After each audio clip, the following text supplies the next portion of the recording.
Le cercle RH, on parle du manager, des managers. Au lieu de l'expertiser sous l'angle très technique, sur l'angle de la fonction du métier, on va essayer de savoir ce qui se passe derrière la carapace de ce manager. Alors il est exposé, ce manager, il a des fonctions souvent importantes, il prend des responsabilités et il est un peu malmené, on en a beaucoup parlé sur le plateau, depuis le Covid, parce qu'il a du télétravail, il a beaucoup de salariés qui se désengagent. Bref, c'est un casse-tête. On en parle avec mes invités et ils savent de quoi ils parlent. Olivia Copin, fondatrice de Just Business, ni victime ni bourreau, ça c'est l'association que vous portez pour travailler sur quoi, le harcèlement au sein de l'entreprise, le management, enfin, tout ce qui est lié au savoir-être au travail. Ni victime ni bourreau, vous nous rappellerez le concept parce qu'il est très intéressant, parce qu'on est on peut être un jour victime puis un autre jour bourreau, ça c'est très intéressant. Et Frédéric Fougera est avec nous, vous avez sur ce plateau deux habitués de notre émission de Smart Job, on est très heureux et je suis très heureux de vous accueillir, président de Tenkan Paris. J'ai bien dit, Tenkan Paris. Et j'ai lu alors avec beaucoup d'intérêt cette tribune que vous avez écrite avec le cœur, avec vos tripes.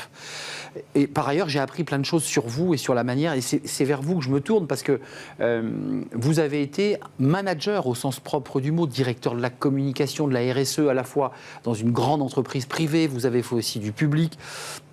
Quelle définition, vous d'abord, avant de parler de ce qui s'est passé à l'intérieur de vous, parce que vous le racontez, un stress total, une pression incroyable, 7 jours sur 7, comment vous définiriez le mot manager? C'est quoi être manager? Vous vous sentiez manager? Moi, j'utilise un verbe, c'est le verbe décider. Je pense qu'un manager, c'est un décideur, c'est une personne qui est confrontée toute la journée à des situations et il doit prendre des décisions. Parfois, il doit en référer, parfois, il doit les faire valider, mais souvent, il est face au mur et il doit prendre des décisions. Et aujourd'hui, quand j'allais dire en fin de carrière, en tout cas à ce stade de carrière, deuxième vie. Par rapport à il y a 35 ans quand j'ai commencé à travailler, les décisions elles se prennent beaucoup plus rapidement, elles sont beaucoup plus nombreuses, elles sont aussi beaucoup plus risquées, plus exposées, plus sujettes à critiques, à polémiques. Donc un manager, c'est un décideur. Juste, et je donne la parole à Olivia parce qu'elle les rencontre, ces managers aussi, à travers son activité. Vous avez choisi quand même dans votre vie de faire un pas de côté. Vous le racontez, hein, vous dites, j'ai 35 ans, j'avais tout donné et je fais un pas de côté pour changer de vie, pour apporter autre chose. Pourquoi vous n'êtes pas resté manager ? Alors je pense que je suis toujours manager et j'ai fait 2 pas de côté puisque j'ai une première partie de vie dans le public qui était une expérience incroyable, puis 20 ans dans des grands groupes internationaux. Là aussi c'est une autre expérience, puis avec une évolution dans une ère nouvelle. Et puis à un moment il y a une forme de fatigue, d'épuisement, de lassitude qui fait qu'on a envie de faire autre chose. Et là je me suis lancé dans l'entrepreneuriat. Et l'écriture, vous racontez, hein ? Et l'écriture, mais j'avais déjà un peu commencé avant, mais bon, pour être davantage dans le partage, dans la transmission aussi, c'est le fait de l'âge, de l'expérience, une envie de plus donner aux autres plutôt que seulement donner à l'entreprise. Et plus de mots de cœur quand vous venez à la télé, parce que vous racontez aussi qu'il y avait cette espèce de nausée, là vous le dites, je sais pas avec une expression à vous, mais c'était difficile, si difficile que ça de venir à la télé ? Mais quand vous représentez un groupe qui a plus de 100 000 collaborateurs dans le monde, qui est un groupe coté et que vous avez l'opportunité, comme je l'ai aujourd'hui, d'avoir une prise de parole publique, chacun de vos mots peuvent avoir une incidence, un impact terrible. Dans mon cas, oui, j'ai toujours été très mal avant d'entrer sur un plateau de télé. Et versus les gens qui me voient et qui me disent « Oh là là, qu'est-ce que tu es à l'aise, qu'est-ce que c'est facile, qu'est-ce que ça a l'air sympa ?» En fait, les gens n'imaginent pas en fait, tout le stress que ça représente, la charge émotionnelle et la responsabilité que ça peut représenter. Et donc non, c'est pas forcément super sympa et on n'est pas forcément en pleine forme. On est beaucoup mieux après qu'avant, sauf si on a dit une énorme bêtise. Non, mais je précise que Frédéric Fougera est très sympa par ailleurs. Je le dis. Olivia Copin, à la fois dans vos activités, comment vous les regardez ces managers pour avancer un tout petit peu, j'évoquais le Covid, j'évoquais des managers qui sont un peu déboussolés, j'évoquais des gens parfois un peu stressés, on va parler des process, de toutes les règles dans la boîte qui parfois les écrasent. Ils sont comment les managers là ? Comme vous dites, la révolution du travail post-Covid, on a mis beaucoup le focus sur le manager qui est devenu vraiment une fonction pilier. On attend énormément de lui.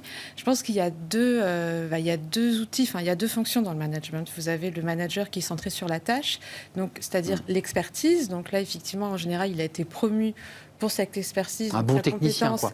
elle a été reconnue, etc. Et effectivement, là, il est question de décider et il y a cette pression, etc. Et ensuite, il y a l'aspect centré sur la relation. Et alors ça, eh bien, du coup, ça dépend un peu de notre parcours de vie, ça dépend un petit peu de notre intelligence émotionnelle, est-ce qu'on a été formé, est-ce qu'on a envie aussi, est-ce que c'est quelque chose qu'on aime faire. Et souvent, les managers se retrouvent à devoir gérer cet aspect-là.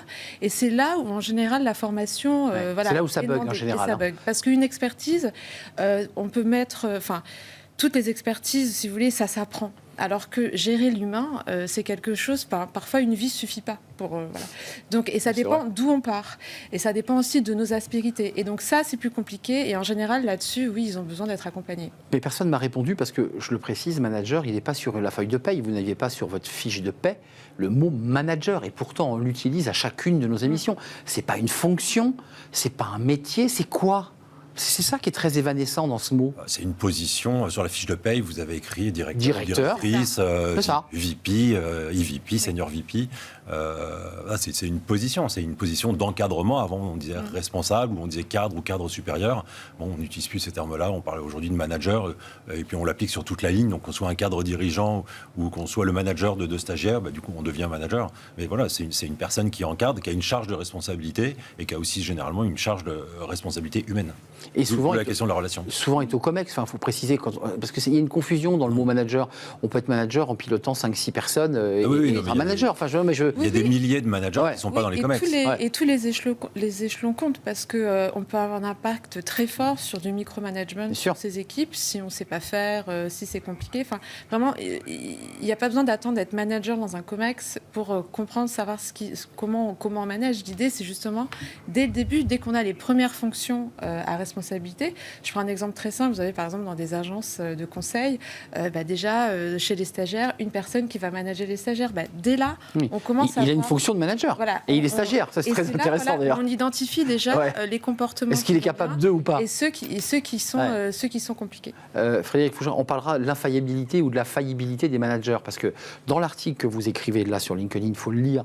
Là, vous posez le masque. Voilà, vous faites ce pas de côté. Vous vous racontez de l'intérieur d'un point de vue très psychologique. J'ai le sentiment que le manager, quand il arrive au travail, il met le masque, c'est lui qui mène le bateau, il n'a pas le droit de craquer, il doit toujours être là, il doit toujours être là avant, partir le dernier. Enfin, il y a un peu comme ça une sorte de mythe du manager. Cette tribune à laquelle vous faites référence, c'est un consultant médias sociaux qui s'appelle Sébastien Beaujeau, qui a créé un blog sur LinkedIn qui s'appelle Pensée secrète et qui invite les gens de son choix à venir livrer un peu d'eux-mêmes et un peu de leur intimité. Et quand on vous propose cet exercice, vous ne savez pas forcément de quoi vous allez parler. On a la plume qui tremblait. Et alors, je n'avais pas forcément la plume qui tremblait, mais je cherchais à être pertinent ou intéressant ou utile plutôt que de raconter n'importe quoi.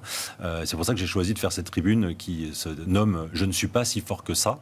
Parce que pour répondre à votre question, en fait, vu de l'extérieur, on n'a pas le droit à la faiblesse. On n'a pas le droit à une apparence de difficulté.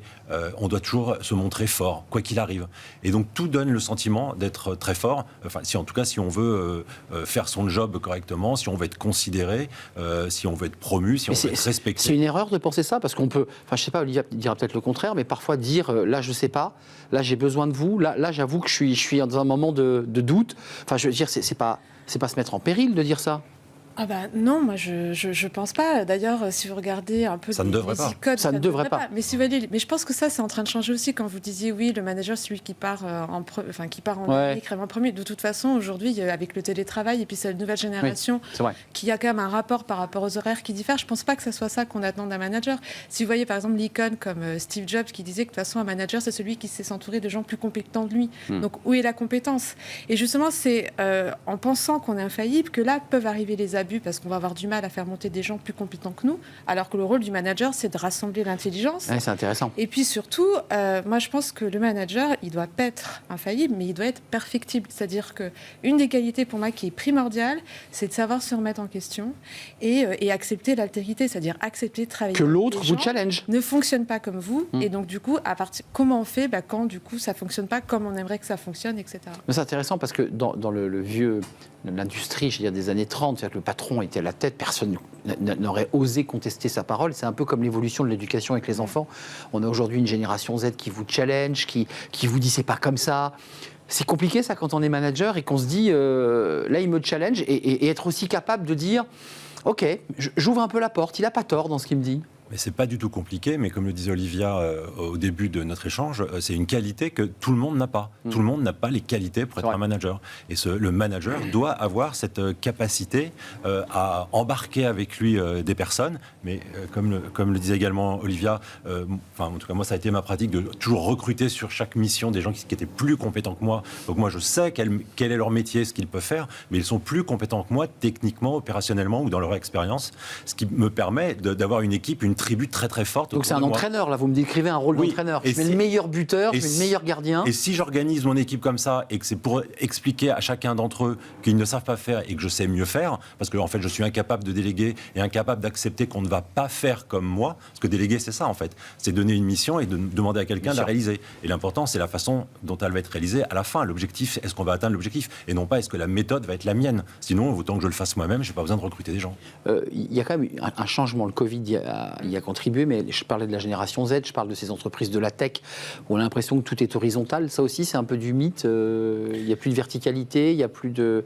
Tout le monde est sur la même ligne, le patron vit dans le même open space, on est presque tous des copains. Est-ce qu'on est un peu dans du mythe ? Là alors, aussi. Je pense qu'il y a eu un peu tout. C'est comme un peu sur le télétravail, il y a eu cette espèce d'engouement et maintenant on sait qu'il faut quand même être un minimum présent. Donc non, je pense qu'il y a quand même une part de mythe. On a besoin de cadres, on a besoin de quelqu'un qui décide. Donc, qui pilote. Exactement, comme vous le disiez, voilà, la décision c'est très important. Et je pense qu'il faut surtout rappeler aux jeunes générations qu'en fait le manager ça reste un salarié comme les autres. Enfin, souvent les compétences managériales qu'on a, on doit aussi rendre des comptes, on a aussi des managers. Enfin, voilà, c'est-à-dire qu'un peu humaniser cette fonction-là qui est une fonction qui est souvent... Avant de nous quitter, il y a l'enjeu technique que vous avez soulevé. Les managers, pour certains, montent parce que ce sont de très bons techniciens et que finalement on s'aperçoit, et le COMEX s'aperçoit qu'en fait, il n'est pas dans l'humain, il ne sait pas s'exprimer, il ne sait pas écouter. Est-ce qu'un bon manager, ce n'est pas d'abord quelqu'un qui sait écouter, qui sait prendre le temps d'avoir cet échange, qui est vraiment dans l'écoute bienveillante, j'allais dire, parce qu'on en parle beaucoup, ça, dans les articles. Certains montent aussi parce que ce sont de bons politiciens ou de bons tacticiens et ce ne sont pas nécessairement de bons managers. Mais oui, le bon manager, c'est avant tout une personne... la bienveillance et l'empathie, pour moi, l'empathie, c'est la première qualité d'un manager. La bienveillance, on en parle beaucoup, on la voit beaucoup moins souvent dans les équipes. Oui. Mais voilà, être à l'écoute, apprendre des autres, donner cette forme d'échange. Le manager, lui, c'est pas, la fonction de manager, c'est pas d'avoir raison. La fonction de manager, c'est d'avoir la responsabilité de décider. Je reviens à ce que je disais en entrée de jeu. Donc il n'y a pas forcément de position, de posture à avoir vis-à-vis des autres. Je ne suis pas le chef et donc j'ai raison, t'es mon subordonné donc tu as tort. Juste moi, j'ai la responsabilité de décider, donc à chacun de m'apporter l'ensemble des bonnes informations pour me permettre de décider. Et moi-même, en tant que coéquipier du patron, non mais en tant que moi-même coéquipier du patron, du président, des directrices générales, eh bien moi-même j'apporte ma partie d'expertise pour permettre à mon manager supérieur, mon N+1, de décider. Le fameux N+1. Voilà. C'est dur d'être manager là aujourd'hui quand même, parce qu'on a vu des managers avec beaucoup d'accompagnement sur les soft skills, on sent qu'ils sont un peu perdus. Qu'est-ce qui se passe pour conclure ? Paradoxalement, je trouve que on commence à comprendre que c'est une fonction qui ne s'apprend pas à l'école, clairement, parce qu'on sort de l'école avec une expertise, mais on ne sait pas forcément manager. Il y a des écoles de management, mais mais ça reste quand même dans les grandes écoles de commerce, on n'a pas l'impression que... Parce que c'est aussi une expérience qui s'apprend sur le tas. Confronté. Et donc, je pense qu'il y a quand même cette prise de conscience. Les entreprises, en tout cas, accompagnent de plus en plus, proposent de plus en plus des formations. Quand il y a des difficultés, il peut y avoir des outils comme le coaching pour vraiment accompagner cette fonction-là, pour faire en sorte que les managers soient aussi bien dans leur peau et puissent performer. Parce que si l'humain n'est pas là, en général, les résultats, ils ne sont pas non plus. Un mot, j'invite vraiment ceux qui nous regardent à lire cet article, fruit d'un blog, parce que c'est intéressant, parce que je pense que chacun fait l'effort de vraiment dire des choses profondes et un peu intimes. Vous dites, ma véritable force aura peut-être été de réaliser avec le soutien de mes proches, de ma famille et de mes équipes que le pire doit s'éviter avant et non après qu'il ne se produise. Ben oui, parce que quand on voit le nombre de burn-out, quand on voit parfois aussi le nombre de suicides, de divorces, quand on voit tous les aléas horribles que l'activité professionnelle peut avoir sur la personne, sur la santé, sur la vie de couple, sur la vie familiale, bien sûr. Il est parfois préférable d'ouvrir les yeux et de prendre de bonnes décisions tant qu'il en est encore temps. Être centré. Merci à vous deux. Je serais bien resté encore un petit peu de temps avec vous parce que c'était passionnant. Merci à vous, Olivia Copin, fondatrice de Just Business, ni victime ni bourreau, association et donc de la pédagogie et de la formation sur le terrain, il faut le préciser. Et merci à vous, Frédéric Fougera, président de Tenkan Paris, avec des conférences, des livres et cet article à découvrir qui nous permettra de peut-être mieux découvrir Frédéric Fougera de l'intérieur. En tout cas, on termine notre émission avec Fenêtre sur l'emploi et on parle, des process. Ça, c'est très lourd pour les managers, les process, mais justement, on en parle.